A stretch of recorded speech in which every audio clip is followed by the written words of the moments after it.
ప్రియ స్నేహితులారా, నేటి ఉదయకాలపు వాక్య ధ్యానంలోకి ప్రేమపూర్వకమైన ఆహ్వానాన్ని అందిస్తున్నాను. ప్రార్థించుదాం. కనికరం గల ప్రభువా, వాక్యం ద్వారా మాట్లాడమని యేసు నామమున అడిగి వేడుకుంటున్నాం తండ్రి. ఆమేన్. ప్రియమైన వారలారా, నేటి ఉదయకాలము యేసు ప్రభుల వారు కొండ మీద చేసిన ప్రసంగంలో మరొక ప్రాముఖ్యమైనటువంటి అంశం, యేసు ప్రభుల వారు ఏ రీతిగా ప్రార్థన చేయాలి.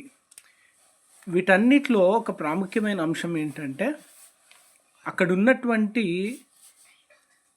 పరిసయ్యులు, శాస్త్రులు, వారి భక్తి జీవితము అది దేవుని దృష్టిలో ఏ రీతిగా ఉందో తెలియజేస్తూ, ఏ రీతిగా ఉండాలి, ఏ రీతిగా జీవించాలి. ఎందుకంటే అక్కడ ఉన్నవారు ఒక పోలికను, ఒక మాదిరిని చూపించినారు. యేసు ప్రభుల వారు చెప్తున్నారు, అది దేవునికి ఇష్టమైన పోలిక కాదు. అందులో ఒకటి ఏంటంటే, విస్తారంగా మాట్లాడటం చేత ఇది గొప్ప ప్రార్థన అని అనుకోకండి అంటున్నారు. ప్రార్థిస్తున్నప్పుడు ఇతరులు చూసేటట్టుగా కాక రహస్యమందు ప్రార్థించండి. విస్తారంగా మాట్లాడాలని అనుకోనకండి, అందరూ చూస్తుండగా చేయాలనుకోకండి. కానీ గదిలోకి వెళ్ళి పరలోకమందు చూస్తున్న మీ తండ్రితో. క్రైస్తవ ఆధ్యాత్మిక జీవితంలో ప్రార్థనను ఎంతో నిర్లక్ష్యం చేసే వాళ్ళు ఉన్నారు.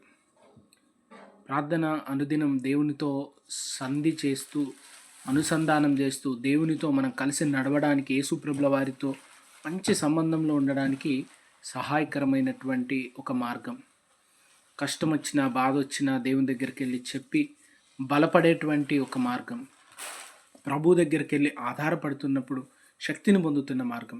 వీటన్నిటినీ మనకు అందించగలిగిన ఒకే ఒక్క స్థలము యేసు ప్రభుల వారు మనకు చూపించింది ప్రార్థనా జీవితం.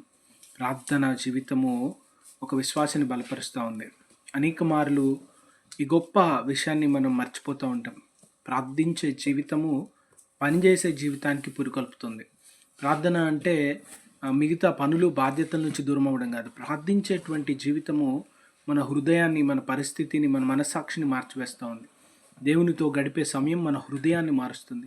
దేవునితో గడుపుతున్నటువంటి సమయం మన జీవిత విధానాన్ని మార్చివేస్తుంది. దేవునితో గడుపుతున్నటువంటి ఆ సమయంలో దేవునికి సమీపంగా జీవిస్తూ ఉంటాం. దేవుని హృదయాన్ని ఎరుగుతూ ఉంటాం.